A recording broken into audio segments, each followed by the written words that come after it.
നിയമസഭയിൽ RSS മേധാവി മോഹൻ ഭാഗവതിനോടൊപ്പം പങ്കെടുത്ത വൈസ് ചാൻസലർമാർക്കെതിരെ നടപടി വേണം എന്നുള്ള ആവശ്യം SFI ഉന്നയിച്ചിരുന്നു. KSU ഇതേ ആവശ്യം ഉന്നയിച്ചതാണ്. ഇപ്പോൾ വൈസ് ചാൻസലർമാർക്കെതിരെ മന്ത്രിമാർ തന്നെ നേരിട്ട് രംഗത്തെത്തിയിരിക്കുകയാണ്. ഉന്നത വിദ്യാഭ്യാസ മന്ത്രി R ബിന്ദുവും വിദ്യാഭ്യാസ മന്ത്രി B ശിവൻകുട്ടിയും ഇക്കാര്യത്തിൽ നിലപാട് വ്യക്തമാക്കിയിരിക്കുകയാണ്. മന്ത്രി MB രാജേഷും വൈസ് ചാൻസലർമാർക്കെതിരെ രംഗത്തെത്തിയിരിക്കുകയാണ്. ഇതിൽ സർക്കാരിനെ വിഷമത്തിലാക്കുന്നത് ഫിഷറീസ് സർവകലാശാല വൈസ് ചാൻസലർ A ബിജുകുമാർ ജ്ഞാനസഭയിൽ പങ്കെടുത്തിട്ടില്ല എന്ന് അദ്ദേഹം പറയുമ്പോഴും, അദ്ദേഹം ഒരു സെമിനാറിൽ മാത്രമാണ് പങ്കെടുത്തത് എന്ന് പറയുമ്പോഴും അദ്ദേഹവും മോഹൻ ഭാഗവതിനൊപ്പം വേദി പങ്കിട്ടിരുന്നു എന്ന കാര്യം സർക്കാരിന് തലവേദനയാവുകയാണ്. ഈ വിഷയത്തിൽ 4 VC-മാർക്കെതിരെ വാർത്താക്കുറിപ്പ് SFI ഇറക്കിയപ്പോൾ അതിൽ A ബിജുകുമാറിനെതിരെയും നടപടി വേണമെന്നും അദ്ദേഹം രാജിവെക്കണമെന്നും എന്നുള്ള ആവശ്യം ഉന്നയിച്ചിരുന്നു. അതിനാൽ തന്നെ ഫിഷറീസ് സർവകലാശാല VC ജ്ഞാനസഭയിൽ പങ്കെടുത്തത് സർക്കാരിനെ കൂടുതൽ കുഴയ്ക്കുകയാണ്. ഇപ്പോൾ ശ്രീ RS ശശികുമാർ ടെലിഫോൺ ലൈനിൽ ചേരുകയാണ്. അദ്ദേഹം കേരള സർവകലാശാല മുൻ സിൻഡിക്കേറ്റ് അംഗമാണ്, സേവ് യൂണിവേഴ്സിറ്റി ഫോറത്തിന്റെ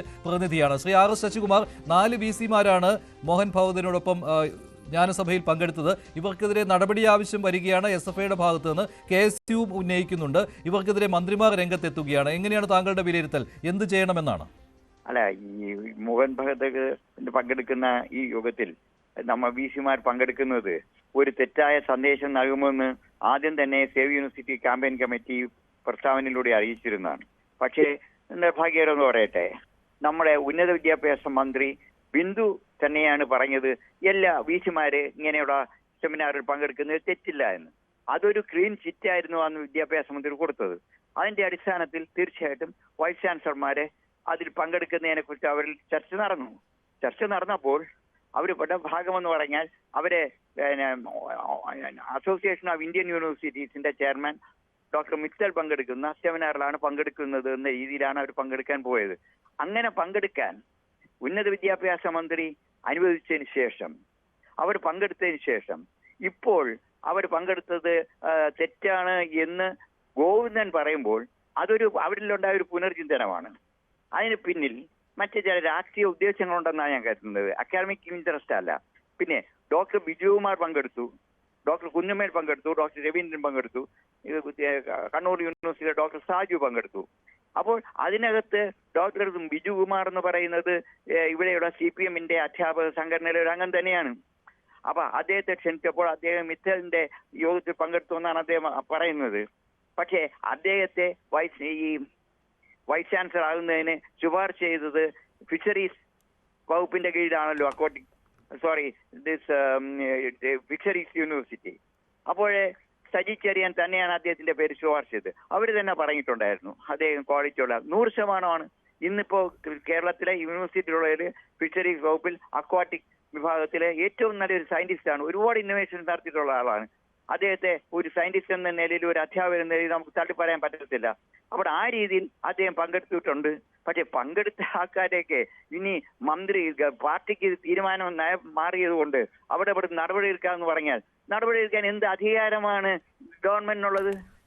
ശരി, നന്ദി ശ്രീ RS ശശികുമാർ താങ്കളുടെ പ്രതികരണം അറിയിച്ചത്. ഇപ്പോൾ ശ്രീ ജ്യോതികുമാർ ചാമക്കാല, കോൺഗ്രസ് നേതാവ്, ടെലിഫോൺ ലൈനിൽ ചേരുകയാണ്. ശ്രീ ജ്യോതികുമാർ ചാമക്കാല, ഇക്കാര്യത്തിൽ VC-മാർ രാജിവെക്കണം, VC-മാർക്കെതിരെ നടപടി വേണം എന്നൊക്കെ മന്ത്രിമാരും പറയുന്നുണ്ട്. പക്ഷേ ഇക്കാര്യത്തിൽ സർക്കാരിന് എന്ത് ചെയ്യാൻ കഴിയും?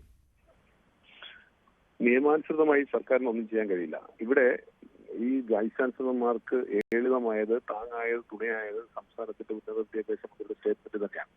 ഉന്നത വിദ്യാഭ്യാസ മന്ത്രി തന്നെ ഇത്തരത്തിൽ പോകുന്നതിൽ തർക്കമില്ല, പ്രശ്നമില്ല എന്ന് പറയുകയും ഇടതുപക്ഷ സഹയാത്രികരായിട്ടുള്ള ഇടതുപക്ഷ സംഘടനയിൽപ്പെട്ട അംഗങ്ങൾ ആയിട്ടുള്ള വൈസ് ചാൻസലർമാർ ഉൾപ്പെടെ പങ്കെടുക്കുകയും ചെയ്തു. അതിനുശേഷം പാർട്ടിയുടെ നിലപാട് ഓരോ നിമിഷം കഴിയുമ്പോഴും മാറിക്കൊണ്ടിരിക്കുന്നു. പക്ഷെ ഇത്തരം കാര്യങ്ങളിൽ, പ്രത്യേകിച്ച് RSSന്റെ അഖിലേന്ത്യാ നേതാവ് തന്നെ പങ്കെടുക്കുന്ന പരിപാടികളിൽ ഇത്തരത്തിൽ വൈസ് ചാൻസലർമാർ പങ്കെടുക്കുന്നത് ഒരു കാരണവശാലും അംഗീകരിക്കാൻ കഴിയില്ല. ഏതെങ്കിലും ഒരു സംഘടനയുടെ നേതൃത്വത്തിൽ നടക്കുന്ന സമ്മേളനത്തിലേക്ക് വൈസ് ചാൻസലർമാർ പോകുന്നത് തെറ്റായ വ്യാഖ്യാനങ്ങൾക്ക് ഇടയാക്കുമെന്ന കാര്യത്തിൽ തർക്കമില്ല. അത് ഉന്നത വിദ്യാഭ്യാസ മേഖലയിലേക്ക് ഒരു കാരണവശാലും ഭൂഷണമല്ല. പക്ഷെ ഇവിടെ ഇടതുപക്ഷ സർക്കാർ അതിന് കൂട്ടുനിൽക്കുകയാണ് ഉണ്ടായിട്ടുള്ളത് എന്ന് വളരെ വ്യക്തമാണ്. കാരണം മന്ത്രിയുടെ സ്റ്റേറ്റ്മെന്റിൽ തന്നെ നമുക്ക് വളരെ ബോധ്യപ്പെട്ടതാണ്. ആദ്യം വളരെ കൃത്യമായി മാധ്യമങ്ങൾ ചോദിച്ചപ്പോൾ വളരെ സ്പെസിഫിക്കായി തന്നെ കൃത്യമായി മറുപടി ഇത്തരത്തിൽ പോകുന്നതിൽ അപാകതയില്ല എന്ന് പറഞ്ഞിട്ടുള്ളത്. അതുകൊണ്ട് തന്നെ ഇവിടെ സർക്കാരും BJP-യും യോജിച്ച് ഈ ജ്ഞാനസഭയിലേക്ക് ആളിനെ കൂട്ടുകയായിരുന്നു എന്നാണ് നമ്മൾ മനസ്സിലാക്കാൻ. തീർച്ചയായിട്ടും ഇത് ഉന്നത വിദ്യാഭ്യാസ മേഖലയ്ക്ക് ഭൂഷണമല്ല, ഇത് അംഗീകരിക്കാനാവില്ല. ഇനി CPM എന്ത് പറഞ്ഞിട്ടും കാര്യമില്ല, അവരുടെ സംഘടനയിൽപ്പെട്ടവർ ഉൾപ്പെടെയാണ് ഇതിൽ പങ്കെടുത്തിരിക്കുന്നത്. അതായത് ഫിഷറീസ് സർവകലാശാല വൈസ് ചാൻസലർ പങ്കെടുത്തതോടുകൂടി CPM ഇക്കാര്യത്തിൽ ഒരു നിയന്ത്രണവും ഉണ്ടായില്ല എന്ന് തന്നെ പറയേണ്ടി വരും അല്ലേ? അദ്ദേഹം പറയുന്നുണ്ട് ഞാൻ അവിടെ അല്ല പോയതെന്ന്. അത് വിശ്വസിക്കാൻ പറ്റുന്ന ഒരു കാര്യമാണോ? ഒരിക്കലും അല്ല. ഫിഷറീസ് സർവകലാശാലയുടെ വൈസ് ചാൻസലർ എന്നതിൽ മാത്രമല്ല, അപ്പുറത്തേക്ക് പലരും പോയിട്ടില്ല. ഇവിടെ കേരള സർവകലാശാലയിൽ ഈ പറയുന്ന കുട്ടോസ്, ഈ ഫിഷറീസ് സർവകലാശാല വൈസ് ചാൻസലർ ഏത് സംഘടനയിൽ അംഗമാണോ ആ സംഘടനയിൽ അംഗമായിരുന്ന ചന്ദ്രശേഖരൻ, ആ ചന്ദ്രശേഖരൻ ഇപ്പോൾ ജമ്മു ക്ലസ്റ്റർ യൂണിവേഴ്സിറ്റിയിലെ ജമ്മുവിലെ വൈസ് ചാൻസലറാണ്. അദ്ദേഹം BJPയുടെ പ്രതിയായിട്ടാണ് വൈസ് ചാൻസലർ ആയിട്ടുള്ളത്. അദ്ദേഹം ഇവിടെ ഇടതുപക്ഷ സംഘടനയിൽ അംഗമാണ്. അങ്ങനെ BJPയുടെയും ഇടതുപക്ഷത്തെയും അധ്യാപക നേതാക്കന്മാരെ തിരിച്ചറിയാത്ത രീതിയിൽ ഒരേ ക്യൂബിക്കിളിലേക്ക് ചേർത്തിരിക്കുന്ന സാഹചര്യമാണ് ഇവിടെ കാണുന്നത്. തീർച്ചയായിട്ടും ഇത് ഉന്നത വിദ്യാഭ്യാസ മേഖലയ്ക്ക് നല്ലതല്ല. ഇവിടെ വൈസ് ചാൻസലർമാർ ഇൻഡിപെൻഡന്റ് ആയി പ്രവർത്തിക്കേണ്ടവരാണ്. അവര് സർവകലാശാലയുടെ ഓട്ടോണമി നിലനിർത്തേണ്ടവരാണ്. അവരൊക്കെ ഇത്തരത്തിൽ ജ്ഞാനസഭ പോലെയുള്ള സമ്മേളനങ്ങളിൽ പോകുന്നത് ഒരിക്കലും ഭൂഷണമല്ല.